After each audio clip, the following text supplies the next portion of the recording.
ঘুম থেকে উঠতে মনে হচ্ছে অনেক বেশি দেরি হয়ে গেল। আর ও গেল কোথায়? ওকেও তো দেখতে পাচ্ছি না। প্রথম দিনে এমন দেরি হয়ে গেল, কি যে করি এবার। কিচ্ছু করতে হবে না, আমি খাবার তৈরি করেছি, তুমি খেয়ে নাও। এ কি, তুমি আবার এসব করতে গেলে কেন?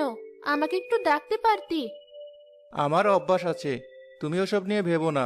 এসো, এখন খেয়ে নাও। মেয়ে দুটো বিয়ে হয়ে সেই যে চলে গেছে, ওদের না দেখে আমি আর থাকতে পারছি না। তুমি আজকে ওদের আসার জন্য খবর পাঠাও। ঠিক বলেছো তুমি, আমিও তাই ভাবছিলাম। মেয়ে দুটো আমার কেমন আছে কে জানে। আমি আজই ওদের খবর দিয়ে দিচ্ছি। তুমি রান্নার আয়োজন করো।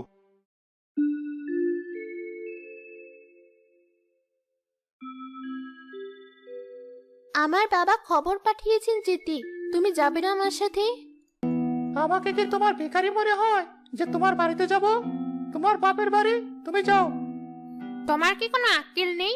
তুমি এই কয়দিন এখানে থেকে বুঝতে পারোনি আমরা যেসব খাই, যেভাবে থাকি, তোমার বাবা ওসব কোনোদিন চোখেও দেখেনি। তাহলে কি করে ওখানে গিয়ে আমার ছেলে থাকবে? তুমি একাই যাও, এই ঘরে আনা যে ফলগুলো রয়েছে এসব নিয়ে যাও। এমনিতে তো তোমরা এগুলো কখনো চোখে দেখোনি, তাই আর অন্য কিছু কেনার দরকার নেই। এগুলোই নিয়ে যাও।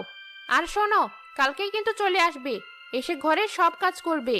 বাবা অভি, তুই নাকি কোথায় বন্ধুদের সাথে ঘুরতে যাবি?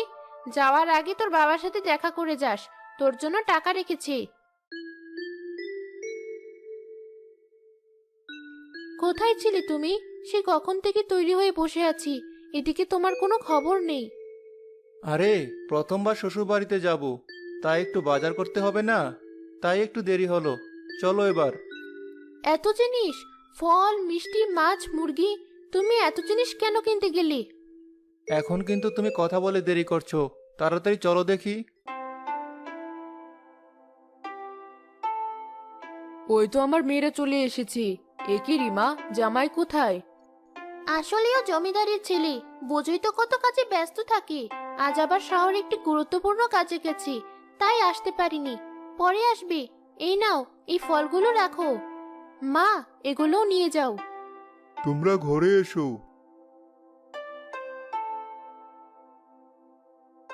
রুনা আপু আর দুলাভাইকে দেখে বোঝা যাচ্ছে খুব ভালো আছে তারা।